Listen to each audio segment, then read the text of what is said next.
उत्तराखंड में चमोली के तपोवन में जिंदगी की तलाश लगातार जारी है, लेकिन आज दोपहर करीब 2:30 बजे अलकनंदा नदी का जलस्तर अचानक से बढ़ गया, जिससे उसका पानी टनल के भीतर पहुंचने लगा था। इसके बाद रेस्क्यू टीम को आधा किलोमीटर पीछे हटना पड़ा। बाद में नदी का जलस्तर घटने पर करीब 4 बजे रेस्क्यू ऑपरेशन को फिर से शुरू किया गया। अनुमान है कि इस टनल के भीतर करीब 39 मजदूर फंसे हुए हैं, जिन्हें निकालने का काम रेस्क्यू फोर्सेस युद्ध स्तर पर कर रही है।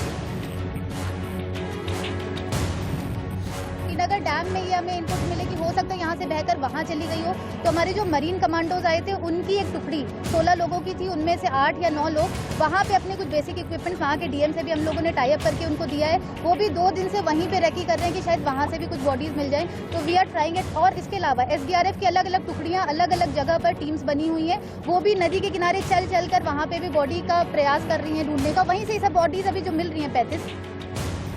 चमोली के रैणी गांव में हमारे संवाददाता आदित्य नायर मौजूद है। वहां चल रहे रेस्क्यू ऑपरेशन और गांव की हालात का उन्होंने जायजा लिया। देखिए उनकी रिपोर्ट।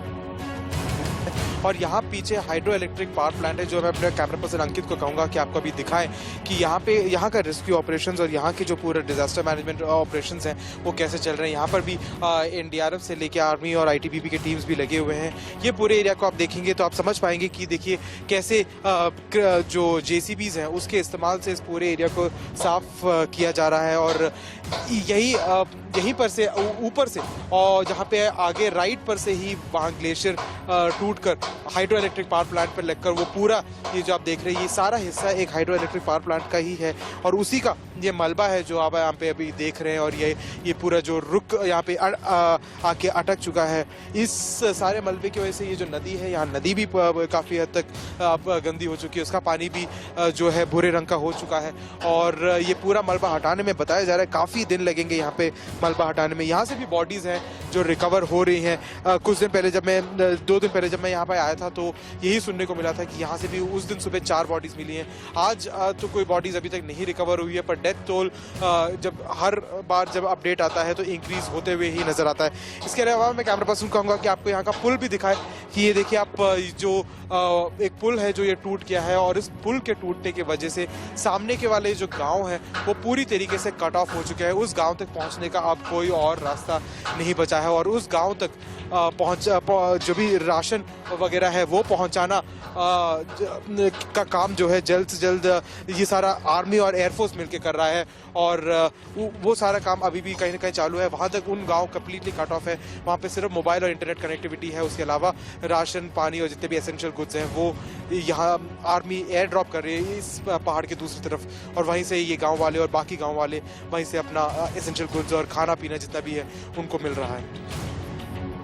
उत्तराखंड पर कुदरत का कहर टूटा और तबाही के निशान छोड़ गया, लेकिन कई स्टडीज और अध्ययन ये इशारा कर रहे हैं कि अगर कुदरत से छेड़छाड़ यूं ही जारी रही तो पहाड़ पर इससे बड़ी आपदा भी आ सकती है। आपदा के बाद रेस्क्यू और जांच जारी है। हादसे की वजह और मुजरिमों की तलाश हो रही है, लेकिन इन सब के बीच उत्तराखंड के GB पंत हिमालय पर्यावरण संस्थान ने बड़ा खुलासा किया है। स्टडी में एक और बड़ी तबाही की आहट की ओर इशारा है। चमोली में 7 फरवरी को ग्लेशियर टूटने से पानी का तेज बहाव अपने रास्ते में आ रहे सब चीजों को उड़ा ले गया, पर पानी का स्तर बहुत जल्दी नीचे गिरने से लाइफ वापस नॉर्मल होने लगी।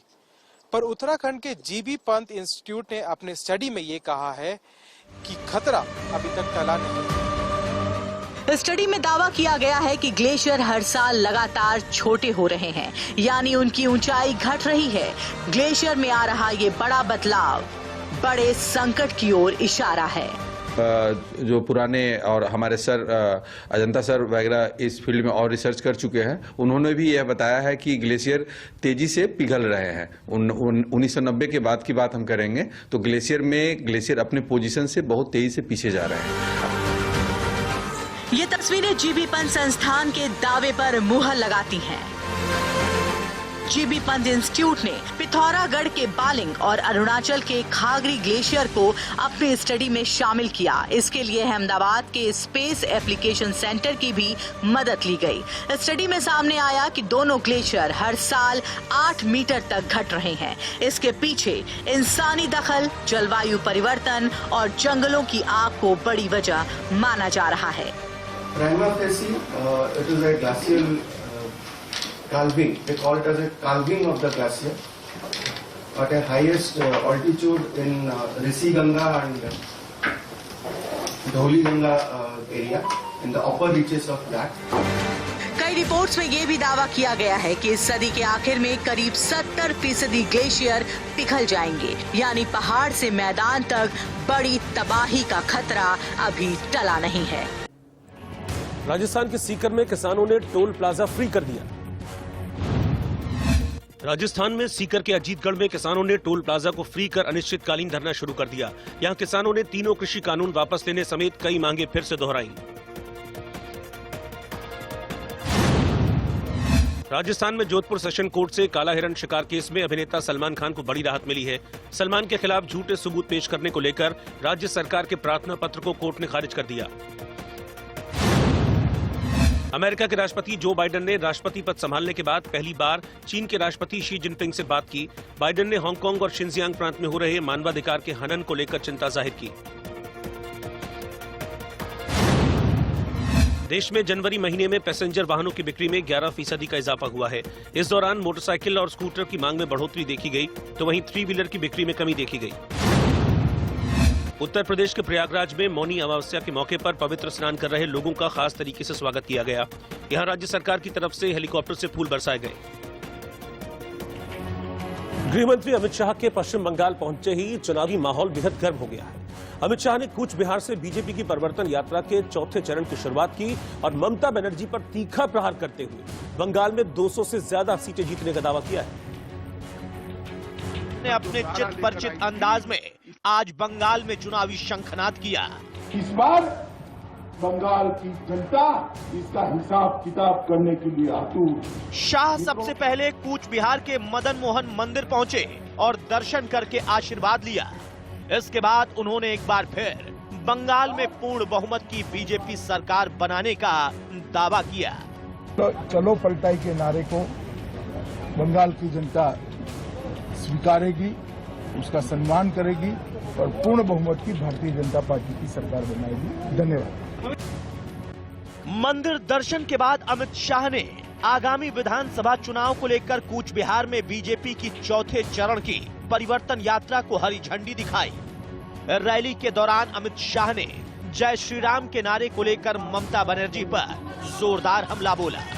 श्री राम बोलना माने गुनाह है।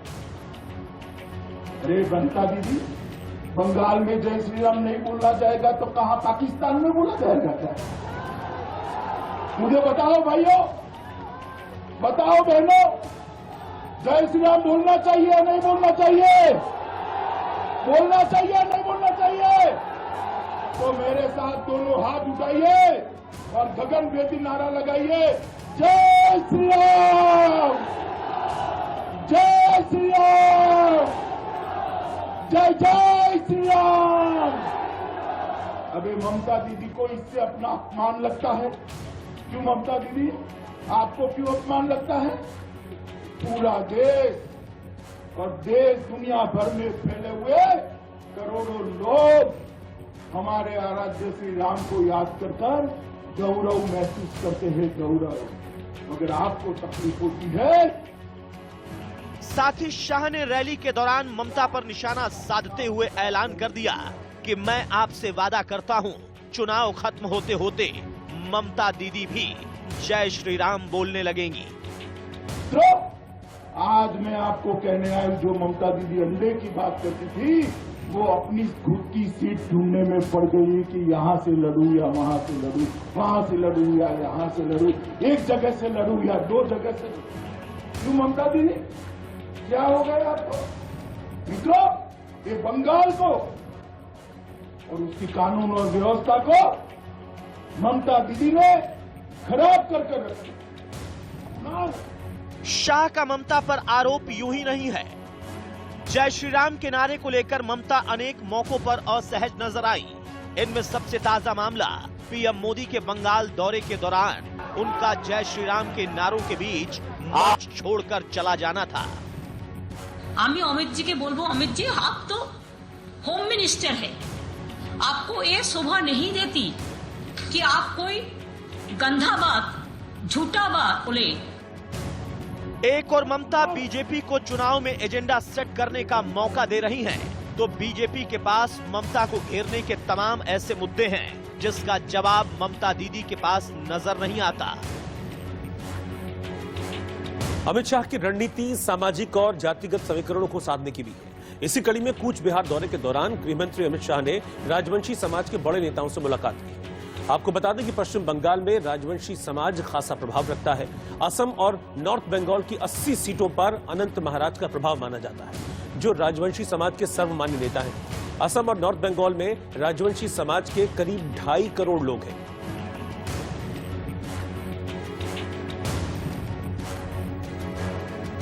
कूच बिहार के बाद गृहमंत्री अमित शाह पश्चिम बंगाल के ठाकुरनगर पहुंचे और यहां भी अमित शाह ने मतुआ समाज को साधने की कोशिश की।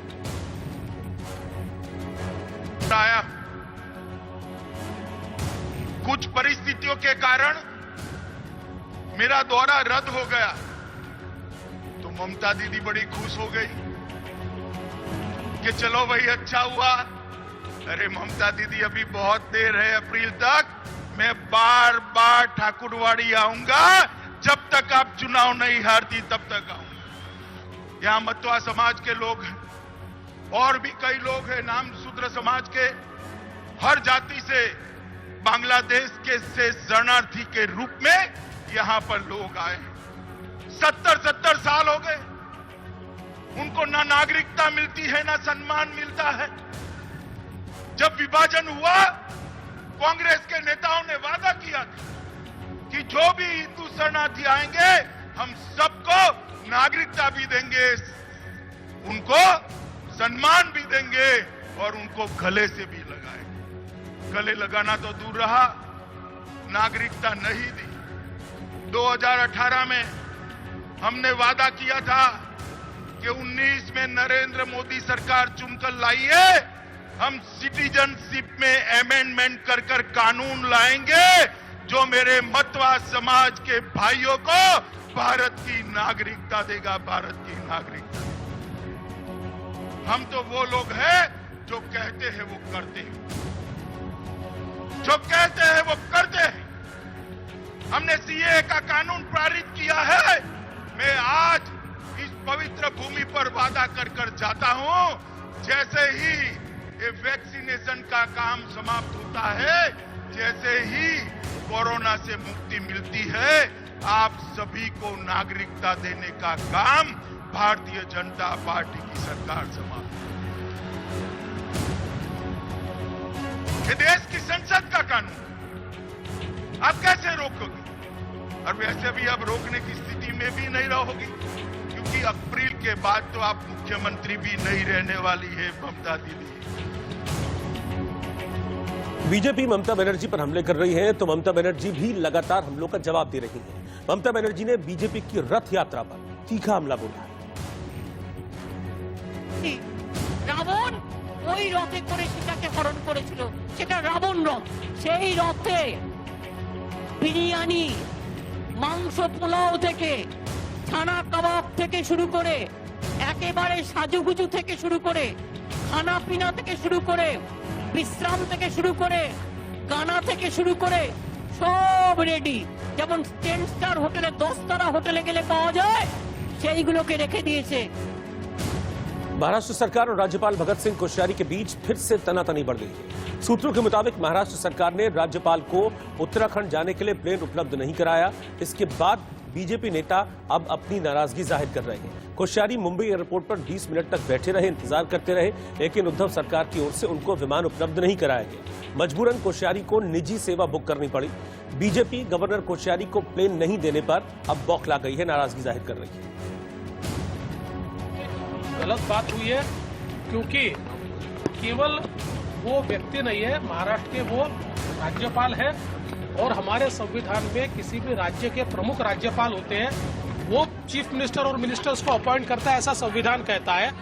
एक प्रोसेस होती है कि जिस प्रोसेस के तहत राज्यपाल जी को अगर स्टेट फ्लाइट यूज करना है तो वो जीएडी को रिक्वेस्ट भेजते हैं और उसको मान्यता मिलती है। ऐसी रिक्वेस्ट गई थी चीफ सेक्रेटरी और मुख्यमंत्री तक वो रिक्वेस्ट गई थी। जानबूझकर परमिशन नहीं दी गई और वो फ्लाइट में बैठने के बाद उनको बताया गया कि हमने परमिशन नहीं मिली है और उनको फ्लाइट से उतारा गया। इतनी इगोइस्टिक सरकार मैंने इससे पहले कभी नहीं देखी। केवल ईगो की खातिर ये काम चल रहा है और मैं सरकार को बताना चाहता हूँ ये उनकी प्राइवेट प्रॉपर्टी थोड़ी है। ये कोई प्राइवेट प्रॉपर्टी है क्या? मंत्रियों की, मुख्यमंत्री की या सरकार की प्राइवेट प्रॉपर्टी थोड़ी है। तो प्राइवेट प्रॉपर्टी जैसे ये ट्रीट कर रहे हैं, ये बिल्कुल गलत बात है और महाराष्ट्र के इतिहास में एक काला पन्ना है। पश्चिम बंगाल के बाद अब महाराष्ट्र में भी जो है महाराष्ट्र सरकार और राज्यपाल के बीच में तू-तू में शुरू हो गई है। दोनों के बीच का टंसन बढ़ता ही जा रहा है।